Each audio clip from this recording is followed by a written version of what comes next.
A member of Russia's parliament called for reparations from the United States on Sunday, including the return of historic settlements in Alaska and California, over the West's vast economic sanctions. The Kremlin has been flooding the airwaves of its state-run channels with pro-war propaganda that paints a vastly different portrait to reality and shields the Russian people from the horrors of Vladimir Putin's bloody invasion of Ukraine, the Daily Beast first reported.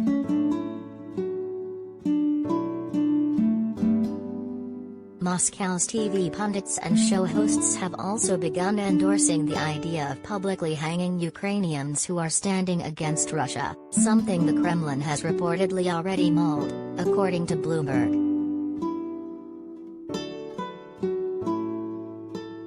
Putin's spin doctor, Duma member Oleg Matveyev, appeared on Russian state news on Sunday, outlining a series of demands for both Washington and Kyiv after Ukraine's demilitarization is completed.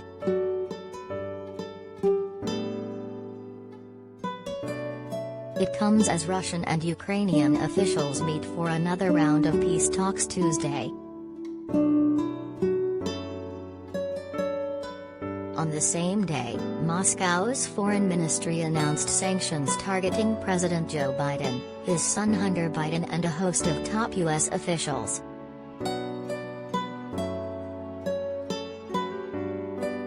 We should be thinking about reparations from the damage that was caused by the sanctions and the war itself, because that too costs money and we should get it back, Matveyev said on Sunday evening with Vladimir Solovyov. Advertisement.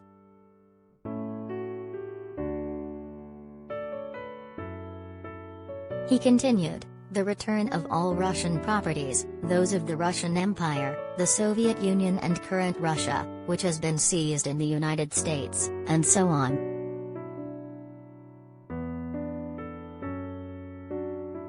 Solovyov asked if the lawmakers specifically meant Alaska and the former Russian settlement of Fort Ross, California. That was my next point. As well as the Antarctic, Matveyev said. We discovered it, so it belongs to us.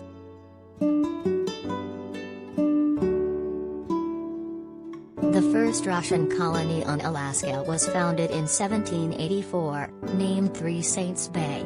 There began the Russian-American Company, a trading monopoly chartered by Tsar Paul I in 1799 which drove the empire's expansion in North America.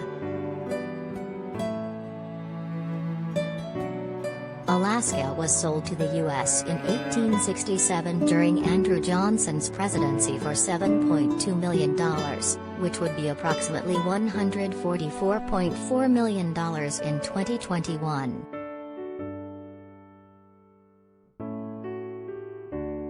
The Russian-American company built Fort Ross, less than 3 hours outside of modern-day San Francisco, in 1812. The settlement was sold into private hands in 1841.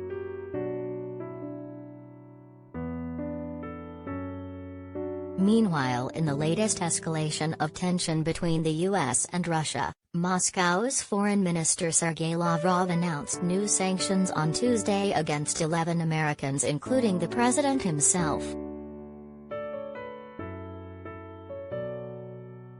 In addition to Biden, the list includes U.S. officials Secretary of State Antony Blinken, Secretary of Defense Lloyd Austin, Joint Chiefs of Staff Chair Mark Milley and Deputy Treasury Secretary Wally Adeyemo.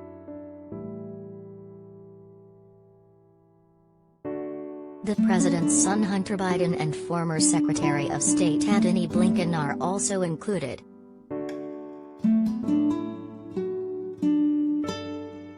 Also on Tuesday, the U.S. sanctioned 11 more Kremlin officials as well as Belarusian President Alexander Lukashenko and his wife.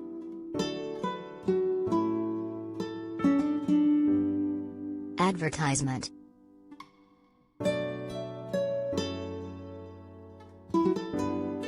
On Sunday, Medvedev appeared to dismiss the idea of using nuclear weapons to achieve victory, declaring, "What for? We can take them down without it."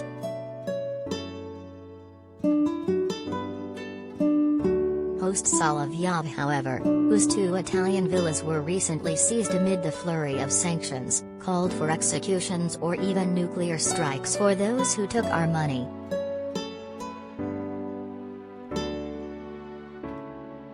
"I still think that those who took our money should be told, you have 24 hours to unfreeze our funds, or else we'll send you what you know we've got. Your choice. Tactical or strategic, take a pick. You took our money, you're the thieves. Our talk is short with you, a bullet to the head," he said.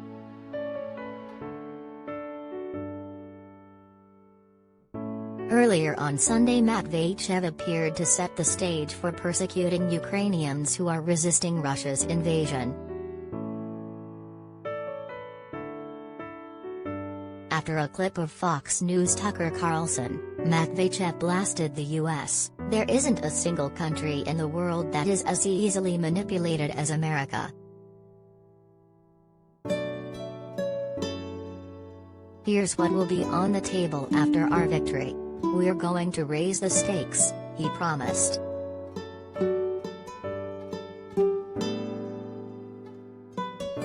Medvedev began his list with the dissolution of NATO, adding that the presence of NATO in some countries is getting in our way.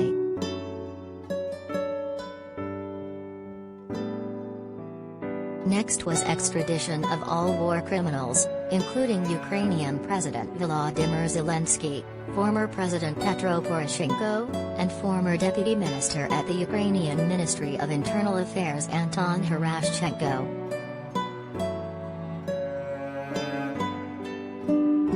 He also called for the extradition of Grigory Rodchenkov, the former head of Russia's state-run doping program who revealed the operation in a bombshell 2016 New York Times interview. Rodchenkov is reportedly living under witness protection in the U.S.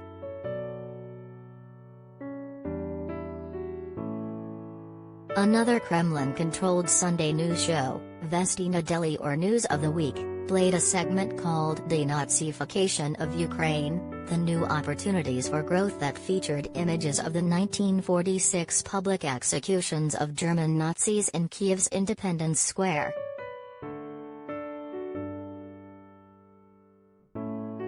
A Russian television host called for military tribunals followed by public hangings for pro-Ukraine fighters in its cities in a television clip posted to Twitter Sunday by a Daily Beast reporter.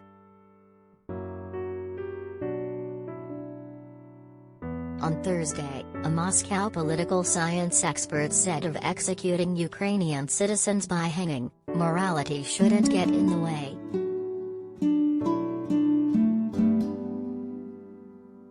Never let morality prevent you from undertaking correct actions. I understand the importance of a humanitarian component, she said.